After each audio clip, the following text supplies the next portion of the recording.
संक्षिप्त ब्रह्मा पुराण अध्याय जन स्थान अश्वतीर्थ भानुतीर्थ और अरुणा वरुणा संगम की महिमा।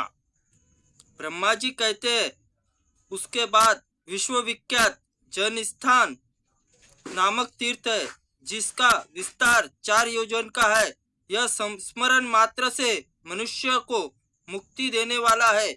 पूर्व काल की बात है, वैश्वत्व मुनि के वंश में जनक नाम से प्रसिद्ध एक राजा हुए थे। उन्होंने वरुण की पुत्री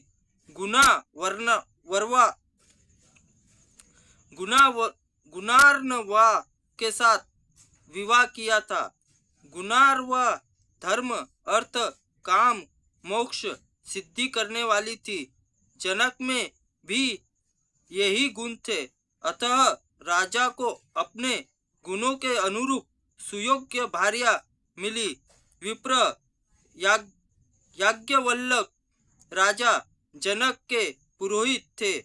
एक दिन राजा ने अपने पुरोहित से पूछा, द्विजश्रेष्ठ, बड़े बड़े मुनियों ने यह निर्णय किया है कि भोग और मोक्ष दोनों श्रेष्ठ है। अंतर इतना ही है कि भोग अंत में विरस हो जाता है और मुक्ति नित्य और निर्विकार है। अतः भोग से भी मुक्ति को ही श्रेष्ठ माना गया है। आप बताइए, भोग से मुक्ति की प्राप्ति कैसे होती है? यह सब प्रकार की आसक्तियों का त्याग करने से जो मुक्ति प्राप्त होती है, वह तो अत्यंत दुख साक्ष्य है। अतः जिस उपाय से अनंत सुखपूर्वक मुक्ति हो सके वह बतलाइए। याज्ञवल्क बोले, राजन, साक्षात भगवान वरुण तुम्हारे गुरुजन ससुर और हितकारी है, और उन्हीं के पास चलकर पूछो, वे तुम्हें हित उपदेश देंगे। तदनंतर याज्ञवल्क्य और जनक दोनों राजा वरुण के पास गए और वहां उन्होंने मुक्ति मार्ग पूछा।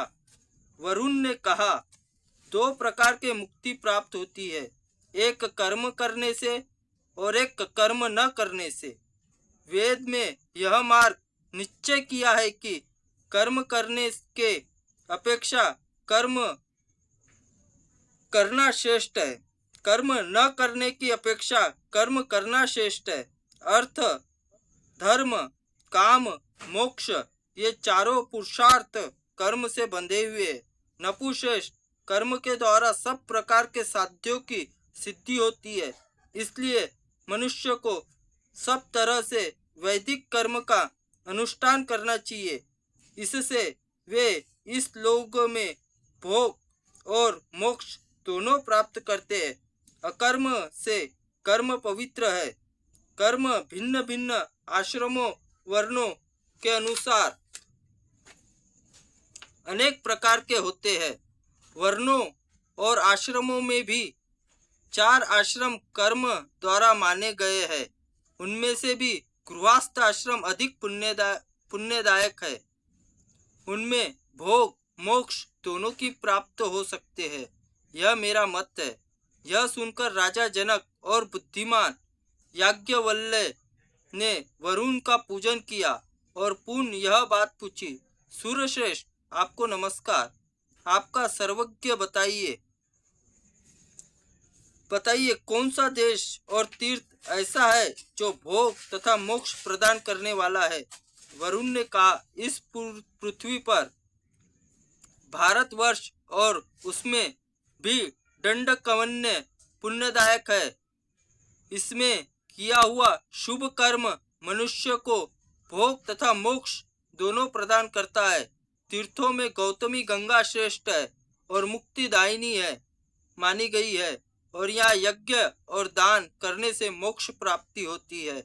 वरुण का यह उपदेश सुनकर याज्ञवल्क्य और जनक उनकी आज्ञा ले अपनी पुरी में लौट आए और फिर गंगा तीर्थ पर जाकर राजा जनक ने अश्वमेध आदि यज्ञ किए।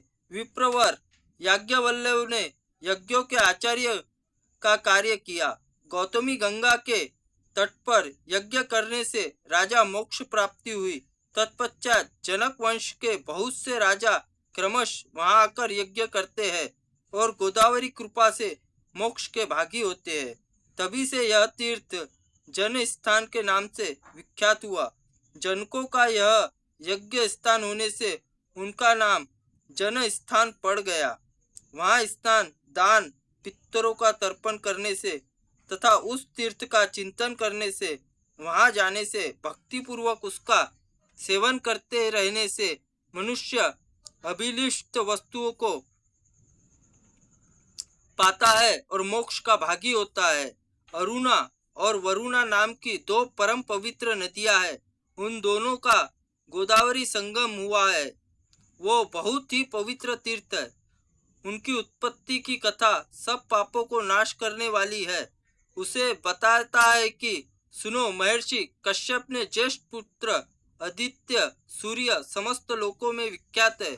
यह तीनों लोकों के नेत्र है। उनकी किरणें अत्यंत दुस्सह भगवान सूर्य के रथ में 7 घोड़े जुते होते हैं। सूर्यदेव संपूर्ण लोकों द्वारा पूजित है। उनके पत्नी का नाम उषा है। उषा विश्वकर्मा की पुत्री है और त्रिभुवन की अदिति सुंदरी है। और उनके स्वामी तीव्र ताप का सहन नहीं हो पाता था और सदा इस चिंता में पड़ी रहती थी कि मुझे क्या करना चाहिए।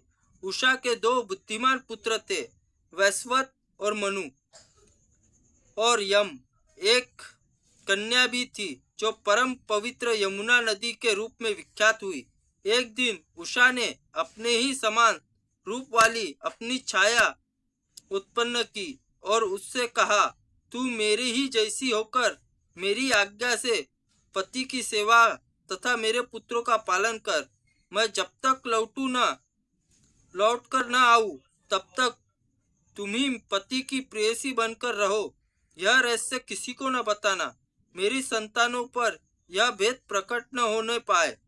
छाया ने बहुत अच्छा कहकर उषा की आज्ञा स्वीकार की और उसी प्रकार घर से निकल गई।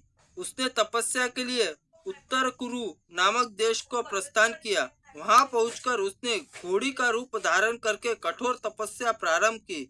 जब सूर्यदेव को इसका पता लगा तब वे घोड़े के रूप में धारण करके उसके पास गए और प्रतिवता उषा पर पुरुष आशंका से भागकर भारतवर्ष गौतमी के तट पर आई। वहां उसका पति उसके साथ समागम हुआ जिससे अविनेश कुमारों की उत्पत्ति हुई। वह स्थान अश्वतीर्थ, भानुतीर्थ, पंचवटी आश्रम नाम से विख्यात है। तापी और यमुना दोनों सूर्य की कन्याएं थी और गौतमी तट पर उनके पिता मिलने के लिए अरुणा वरुणा नामक 2 नदियों के रूप में आई थी। उन दोनों को जहाँ गंगा का संगम हुआ वह बहुत उत्तम तीर्थ है। उसमें भिन्न भिन्न देवताओं और तीर्थ का पृथक पृथक समागम हुआ है। उक्त संगम में 27,000 तीर्थों का समुदाय है। वहाँ किया हुआ स्नान और दान अन्य पुण्य देने वाला है, अक्षय पुण्य देने वाला है। नारद उस तीर्थ में स्मरण, कीर्तन अथवा श्रवण से भी मनुष्य सब पापों से मुक्त होकर धर्मवान और सुखी हो जाता है।